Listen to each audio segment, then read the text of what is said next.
Hello दोस्तों, आज की इस वीडियो में हम तरल पदार्थों के यांत्रिक गुणों का दूसरा भाग समझेंगे। दोस्तों, आज की इस वीडियो में हम समझेंगे कि वायुमंडलीय दाब तथा गैस दाब क्या होता है, जिसके बाद हम देखेंगे कि पास्कल का नियम क्या कहता है। तो चलिए दोस्तों शुरू करते हैं। सबसे पहले हम देखते हैं कि वायुमंडलीय दाब तथा गैस दाब किसे कहते हैं। दोस्तों, किसी बिंदु पर वायुमंडलीय दाब उस बिंदु के एकांक अनुप्रस्थ काट वाले क्षेत्रफल पर उस बिंदु के वायुमंडल के शीर्ष तक की वायु के स्तंभ के भार के बराबर होता है। वायुमंडलीय दबाव को पारे के ऊर्ध्वाधर युग्म के रूप में मापा जाता है। इसके तल पर दबाव इसके वायुमंडलीय दबाव के बराबर होता है। दोस्तों, इंग्वेलिस्टा टॉरिसन नाम के एक वैज्ञानिक ने एक युक्ति की रचना की थी, जिसे हम कहते हैं बैरोमीटर। वायुमंडलीय दबाव को मापने के लिए इस्तेमाल किए जाने वाले उपकरण को हम बैरोमीटर कहते हैं। दोस्तों, ये एक सिरे से एक लंबी बंद कांच की नली होती है, जिसमें पारा भरा होता है। फिर उस पारे से आंशिक भरे पात्र को ऊर्ध्वाधर उल्टा खड़ा किया जाता है। नली में पारे के ऊपर का स्थान पारे की वाष्प से भरा होता है, जिसका दाब P होता है, और यह दाब इतना कम होता है कि इसे नगण्य मान लिया जा सकता है। दोस्तों, प्रयोग में ये पाया गया है कि समुद्र तल पर बैरोमीटर के पारे की स्तंभ की ऊंचाई 76 सेंटीमीटर के लगभग होती है, जो एक वायुमंडलीय दाब के तुल्य है। दोस्तों, दाब का वर्णन सेंटीमीटर अथवा मिलीमीटर के पदों में किया जा सकता है, जिसमें 1 मिलीमीटर दाब का तुल्यांकी दाब 1 टॉर कहलाता है। मतलब 1 टॉर बराबर है 133 पास्कल। चलिए अब आगे बढ़ते हैं और देखते हैं कि मैनोमीटर क्या होता है। दोस्तों, दबावांतर को मापने के लिए खुली नली मैनोमीटर एक लाभप्रद उपकरण है। इस युक्ति में एक U आकार की नली होती है, जिसमें उपयुक्त द्रव भरा हुआ होता है। अर्थात कम दाबांतर मापने के लिए कम घनत्व का द्रव जैसे कि तेल, और अधिक दाबांतर नापने के लिए जैसे कि पारा भरा जाता है। नली का एक सिरा वायुमंडल में खुला छोड़ दिया जाता है तथा दूसरा सिरा जिस निकाय का दाब ज्ञात करना होता है उससे जोड़ दिया जाता है। दोस्तों, जैसा कि आप चित्र में देख सकते हैं, ये एक बिंदु A और B है। बिंदु A पर दाब बिंदु B के दाब के बराबर है।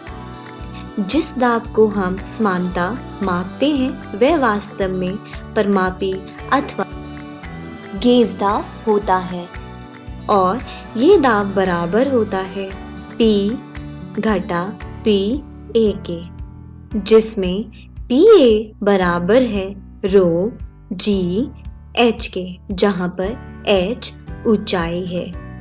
U नली में भरे द्रव के तलों में दोनों ओर समान दाब होता है।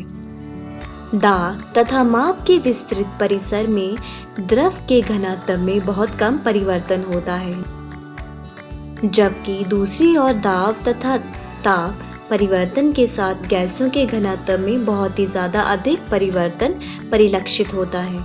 अतः गैसों की तुलना में विपरीत द्रव्यों को अत्यधिक रूप में असंपीड़ित माना जाता है। चलिए दोस्तों, अब आगे बढ़ते हैं और देखते हैं कि पास्कल का नियम क्या कहता है। दोस्तों, जैसा कि हम जानते हैं कि विराम अवस्था में द्रव के अभियांतर में सभी दिशाओं में दाब समान रूप से कार्य करता है। फ्रांसीसी वैज्ञानिक ब्लेस पास्कल ने पाया कि यदि सभी बिंदु एक ही ऊंचाई पर होंगे तो विराम स्थिति में तरल के सभी बिंदुओं पर दाब समान होगा, और इस सत्य को हम भली भांति एक उदाहरण से समझा सकते हैं। चलिए दोस्तों, अब देखते हैं कि ये उदाहरण क्या है। दोस्तों, मान लीजिए कि कोई एक अवयव है जो कि विराम अवस्था में किसी तरल के अभ्यंतर है। यह अवयव ABC और DEF एक समकोण प्रिज्म के रूप में है।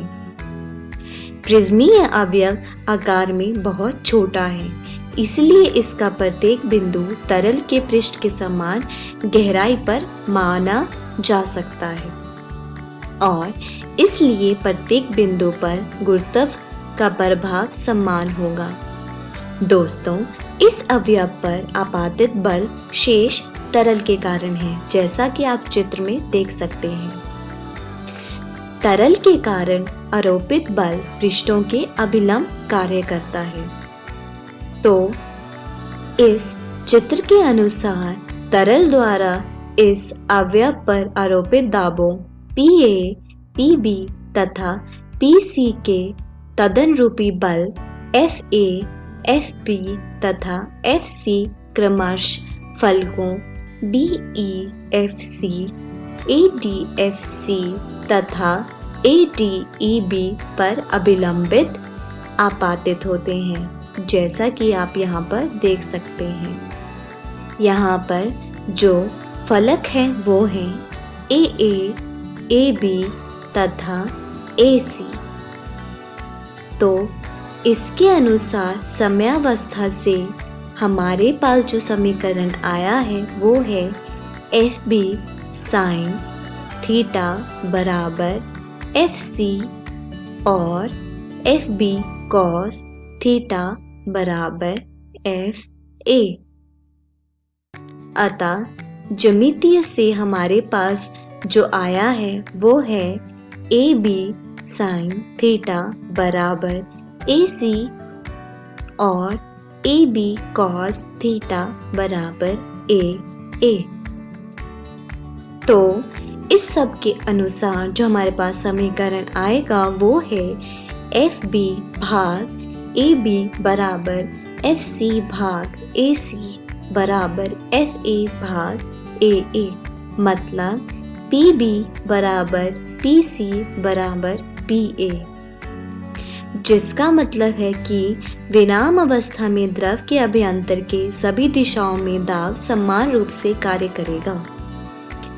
विराम अवस्था में दाब तरल के भीतर किसी क्षेत्रफल पर अभिलंबित होता है, चाहे क्षेत्रफल किसी भी स्थिति में हो।